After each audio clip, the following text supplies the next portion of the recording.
Welcome. In this video, we will explore how relief funding affects your taxes.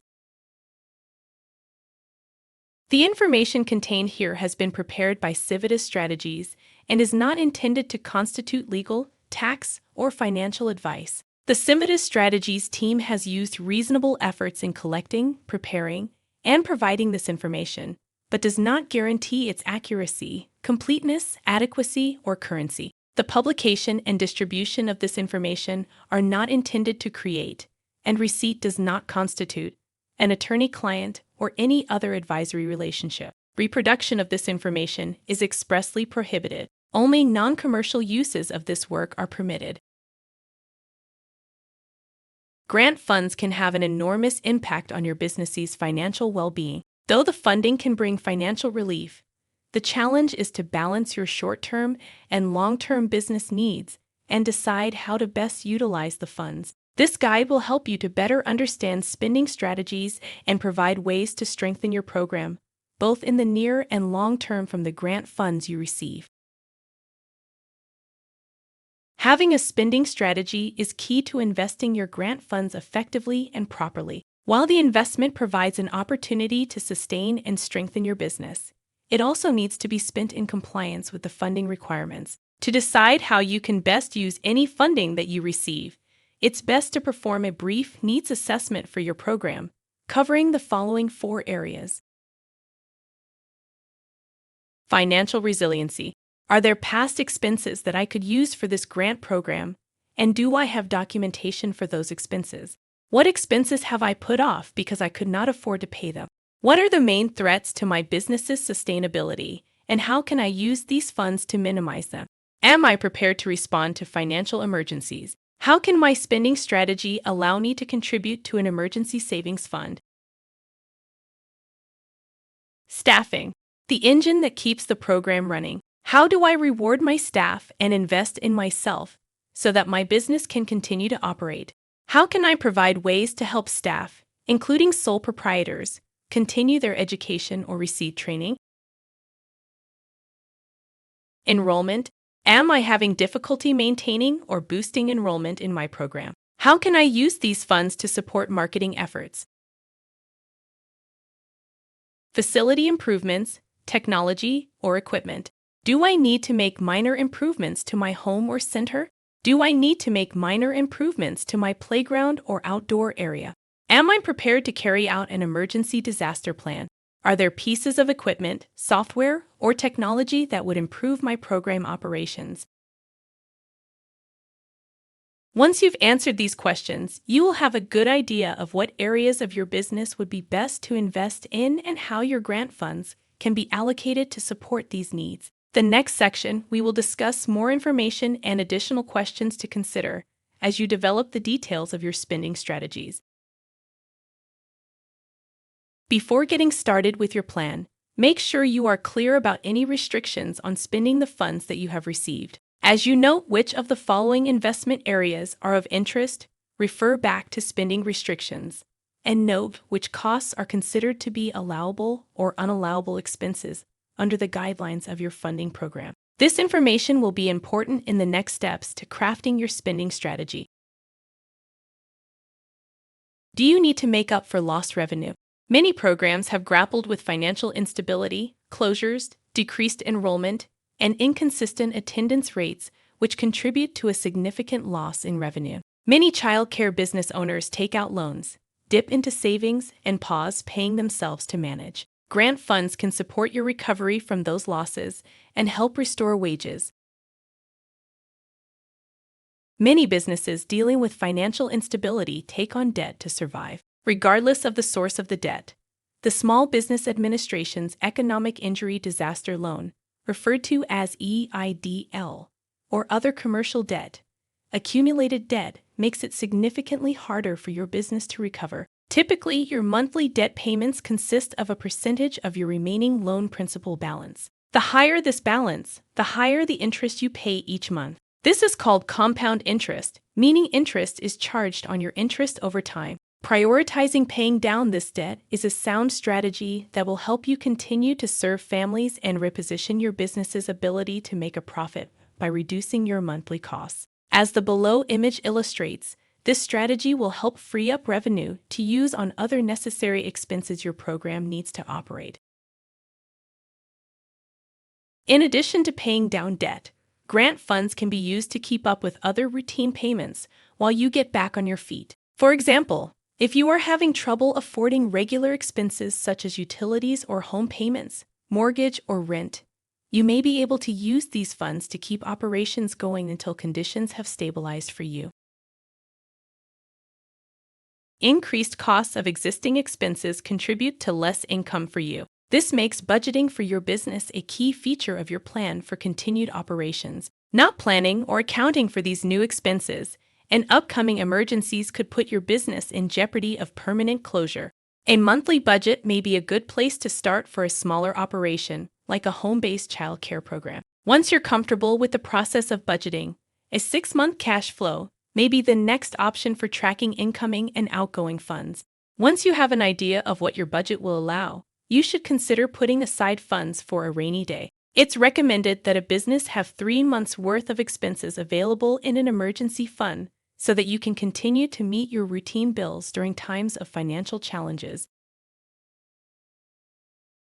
Having a defined way of tracking your revenue and expenses will make it easier to follow through with your decision to follow a budget. Having accurate information to inform your budget will strengthen your ability to bounce back. Many providers can track their finances with a basic bookkeeping system and a business bank account. Initially, this tracking can be as simple as having a method to log weekly revenues from tuition and payments, the expenses that you've had to pay, and store records of those transactions or receipts.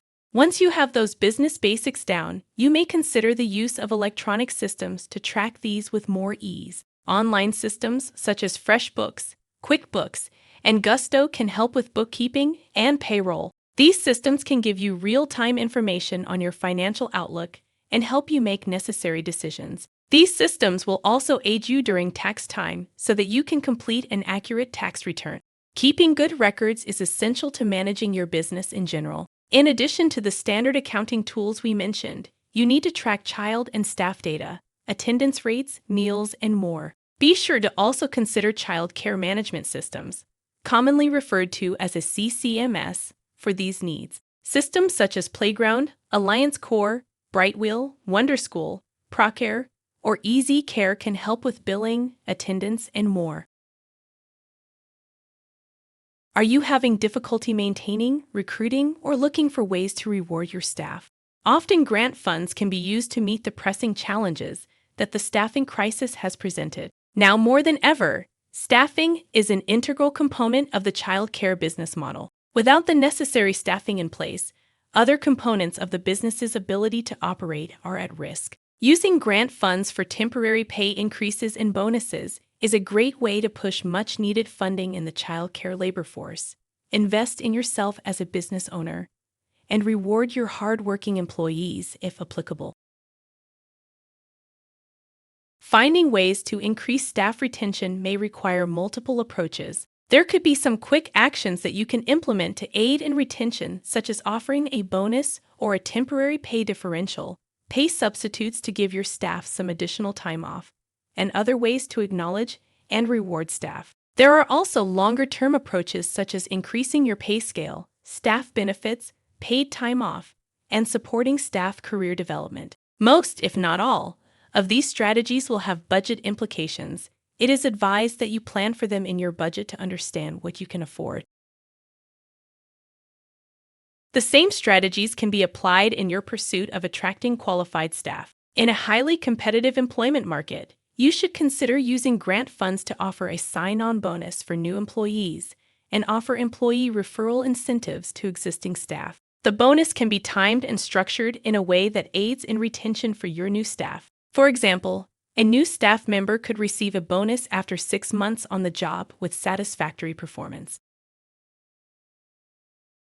There are many advantages to offering or enhancing benefits, and here are a few of them.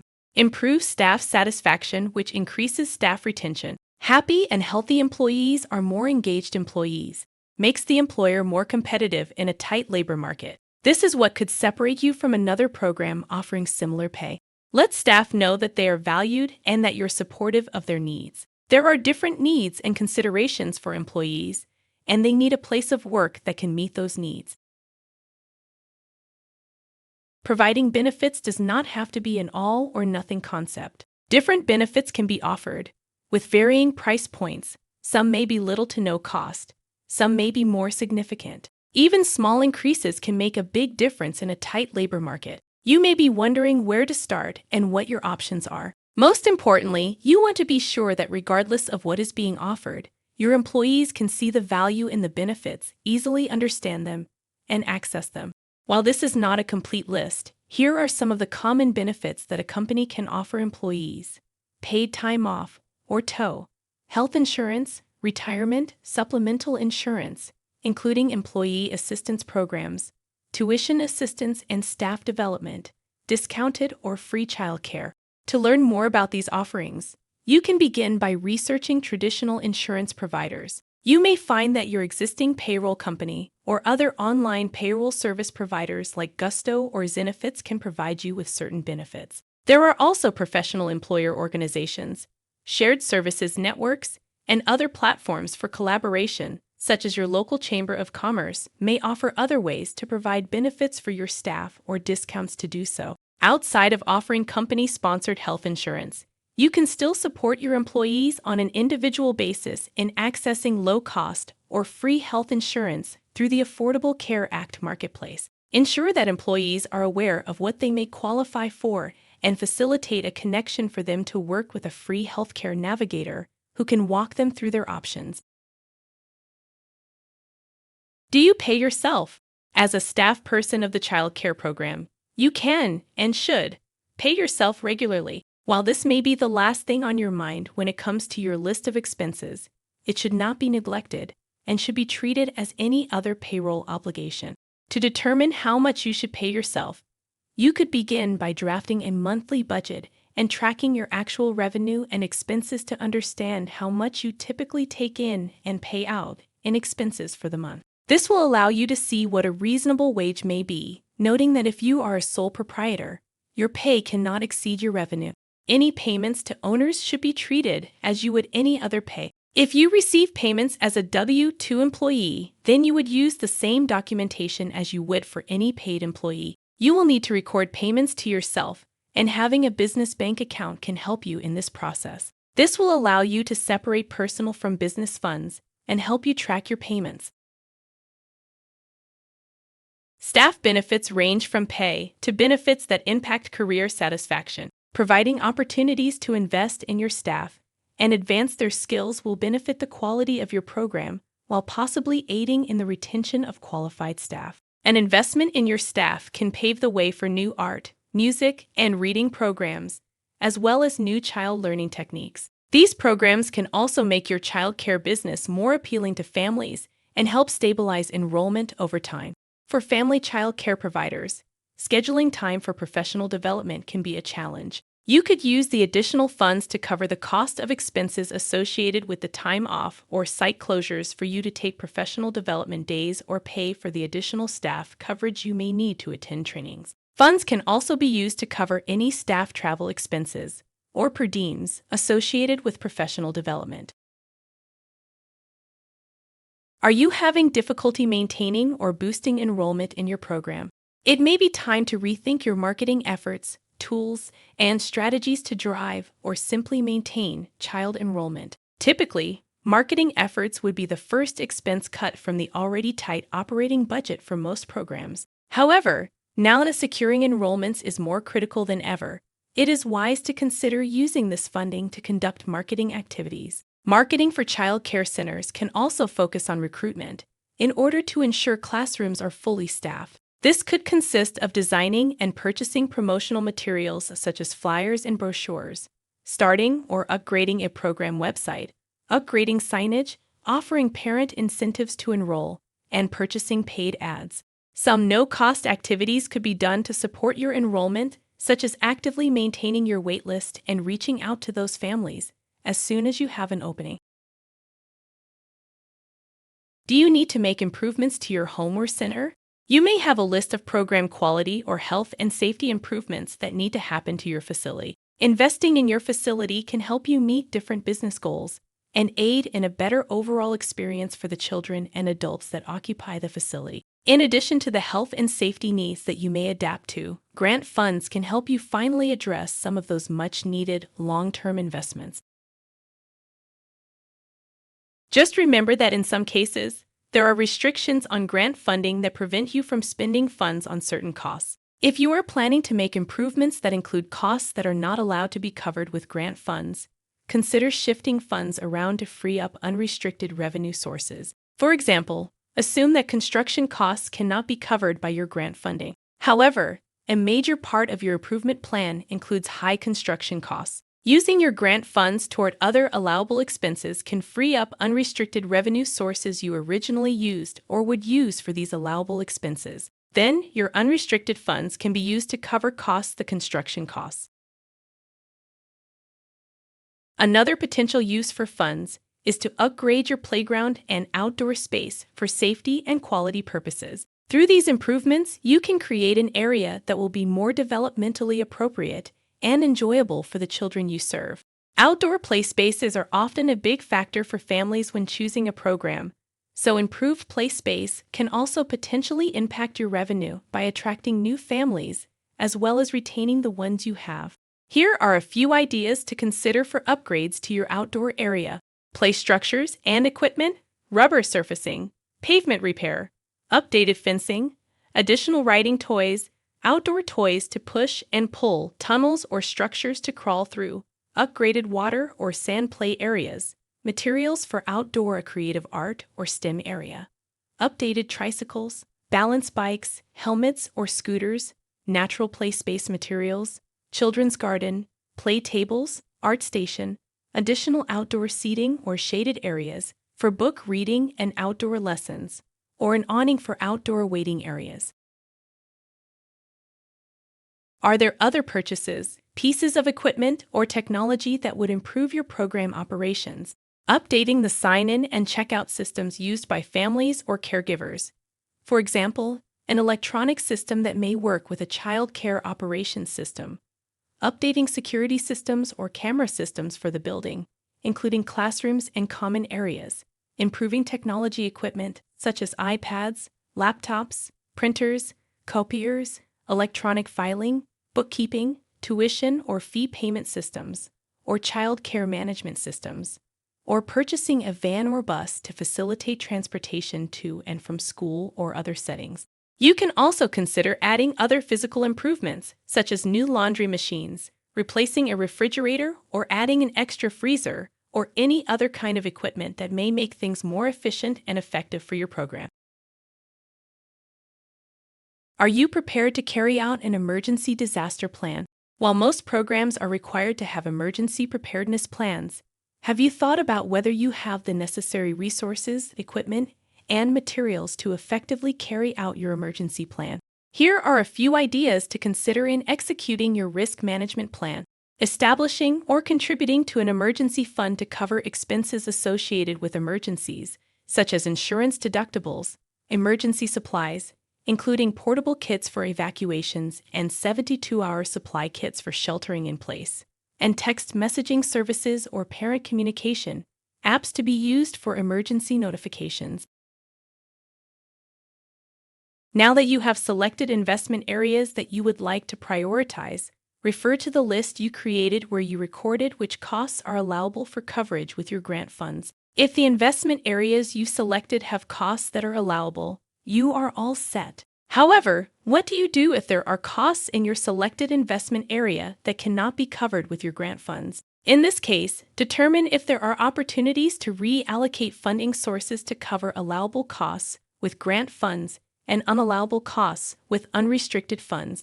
Do you have any allowable costs that you typically pay for as part of your ongoing operations? Consider larger costs such as rent or mortgage, payroll, and utilities.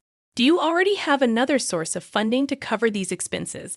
If you do, you may be able to cover these allowable costs with grant funding and use your other source of funding toward unallowable costs instead. For example, assume a child care business owner, Ariana, needs to conduct major renovations as part of her plan to renovate an unused portion of her building to expand her child care business, but major renovations cannot be covered with the grant funds that she received. However, Ariana knows that payroll costs can be covered by the grant funds, which are a larger expense at her child care business. She had planned to cover her payroll costs using existing revenue, but instead decided to use her grant funds to pay her employees. She then plans to use her unrestricted revenue to cover the necessary major renovations to expand her business. Grant funds have the potential to be a game changer for your business, providing much-needed financial support and opening up new possibilities. However, it is important to think through how you plan to use these funds, carefully balancing short-term relief and long-term growth. By following the guidance outlined in this comprehensive guide, you will be better equipped to make informed decisions on how to allocate the grant resources effectively, strengthening your program's immediate needs while also laying the foundation for sustained success in the years to come.